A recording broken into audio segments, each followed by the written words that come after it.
Trojan Sports Now. Hello and welcome to Trojan Sports Now. I'm Jahmal Kennedy. And I'm Khadijah Torbert. Stick around as we bring you the latest news and scores from Troy Athletics.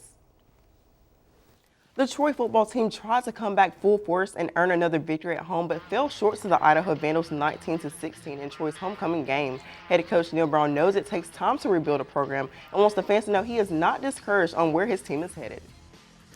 I just tell them to have a little patience. You know what I mean? Like, I'll tell you this, like, you know, we didn't get here overnight. You know, it's going to get fixed. This is a great place. They've won here all the time. They've won here for a long time, and we will win. I'd like for it to be right now. I'd like for it to be this afternoon. I'd like to be having a different press conference right now. Yeah. But it's where we're at. Like I said, what I can tell you is I'm disappointed we lost, but I'm not discouraged about where we're going. It's take time, you know. This is Coach Brown's first year as a head coach, you know, and you know we just gotta prepare better. You know, we prepare better, you know, it'll be a different outcome. Although kicker Jed Solomon may be getting some of the backlash from Saturday's game, William Lloyd wants everyone to know the team as a whole lost the game, not just Jed individually. Everybody's disappointed, you know, it was a tough loss, but the game didn't come down to that last kick, you know. Offensively and defensively, we both made mistakes, you know, that played a part into the last kick, but, you know, the last kick then wasn't, you know, to win or lose the game. So, you know, we just got to get better on both sides of the ball and special teams. Having a winning mentality is not far-fetched for the Trojans, with players eager to make the necessary improvements on getting better. We just got to strain, you know, strain to get better, just strain to trying to be the best every day, just strain so, like, nobody can compete with you. I mean, we just get that strain, and, you know, we'll be fine.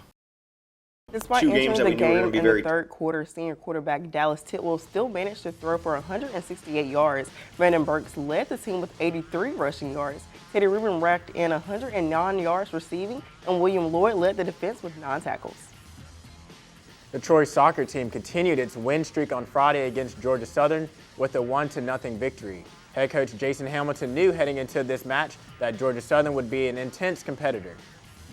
Games that we knew were going to be very tough. You know, Georgia Southern was trying to catch us at second place. So Friday night, them sitting in third right behind us, we knew that was an important game to get a little separation from them and not let them leap over us into second place. So, you know, they play a good brand of soccer. They knocked the ball around. It was a very tight game defensively, not a lot of chances. And we were able to get one in the second half and get out of there with a win. So we're proud of how we played in that game. The victory from Friday night was short-lived, however, as the Trojans fell to Georgia State 2-1. You know, Georgia State's a direct team. They've got some very good athletes. Their senior day, so a lot of energy and kind of a little bit of desperation out of them because they had dropped their previous 3 games. They're sliding down the table and to make sure they stayed, you know, I would assume most teams want to stay out of 7 and 8 and not have to face the top 2 teams in the tournament. So they want to stay in that middle of that group. So we knew they would come out and play with a little bit of desperation and obviously a lot of energy being their senior day. Abby Reynolds opened the scoring with her 3rd goal of the season in the 15th minute. Coach Hamilton said he was very displeased with his team being outworked. The Panthers will be held silent no longer after the 60th minute, scoring their 1st goal. The second and ultimately winning goal came in extra time during the 140th minute of the game. The Trojans fired 12 total shots with 4 on goal. Mickey Lewis recorded 7 saves despite the loss. The winning streak continued for the Troy volleyball team over the weekend. The volleyball team this season had been unsuccessful on the road, but head coach Sonny Kirkpatrick is glad his team was able to focus and earn the victory against ULM and ULL. We struggle on the road, or had struggled on the road, and hadn't won a match away from Trojan Arena. And it was nice to go into Monroe, and we played pretty well. First game, they came out and really dictated the tempo and forced us into some uncharacteristic mistakes. Then games 2, 3, and 4, we really kind of held our own a little bit. Really happy for the team to get a win. They put a lot of work in, a lot of sweat, and they focused on what our goals were, and we luckily accomplished those goals.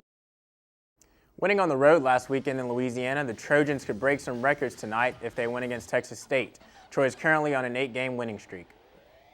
Coming off the ULM victory, the Trojans were able to defeat the Raging Cajuns of Louisiana Lafayette 3-1. The Trojans rallied back from a 24-17 hole in the first set to win at 26-24. The Raging Cajuns responded by taking the second set, and the teams would go back and forth before heading into a final fifth set that saw the Trojans win it 15-9. Blair Winston led the Trojans with 17 kills and was one of 3 Trojans in double digits. Sarah Landis added 13 kills, while Allie Didell led all players with 24 digs. Raina Terry recorded a triple-double when 10 kills, 35 assists, and 13 digs. Head coach Sonny Kirkpatrick knew that match would be a tough one given their environment. Saturday night would be a lot more difficult just because Lafayette is a really difficult place to play. It's a smaller gym. It's concrete walls, it's cement seating, and it's really hard to hear in there. And they had a really good crowd in there, which makes communication really difficult. Winning on the road last weekend pushed the Trojans' winning streak to 8 games. And the Troy cross-country teams closed out their regular season schedule Friday with several notable performances at the Crimson Classic, which was hosted by Alabama. Head coach Elliott Blount was pleased with individual results coming from this classic. I think we had some pretty good individual performances. I think as a team, we have such a small margin of error that we have to make sure that everyone's sitting on the right, everyone's sitting on all cylinders during that day, and that's, it showed in the results when you don't have everyone with a team with that small margin of error not doing so. But individually, I thought we had some pretty confidence-building performances.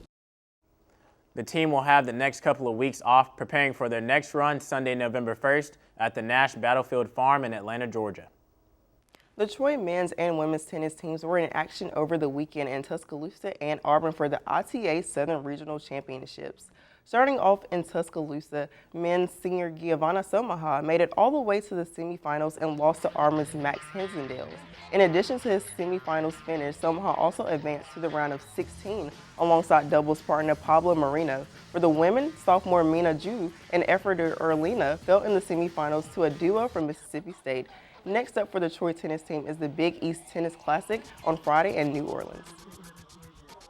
Thanks to under-par rounds from Fatima Fernandez-Cano and Gabby Oubre, Troy's women's golf team shot a 1-over-par 289 in the final round of the Blue Raider Invitational. The Trojans finished second in the tournament and was the best finish of the season so far in their last 3 events. Troy will wrap up its fall season when they travel to Gulf Shores to play in the UAB Fall Beach back in November. The Trojan baseball team had a pretty big day on Sunday afternoon in an exhibition game against the Ontario Blue Jays, and it was the newcomers on the team who stole the show. Freshman infielder Brandon Lockenridge had 4 hits on the day and drove in 3 runs and scored 3 times. Junior Trevor Davis had 4 runs, batted in on 2 hits, while Joey Denson racked up 4 hits and drove in 3 runs. And to top it all off, sophomore Matt Sanders was only a home run shy of the cycle with 3 hits and 4 RBIs. So to come on Trojan Sports Now, we'll have a preview of the Trojans' upcoming matchup against New Mexico State. But first, Ron Renfro sits down with junior volleyball outside hitter Simone Shaw. Stick around for more Trojan Sports Now.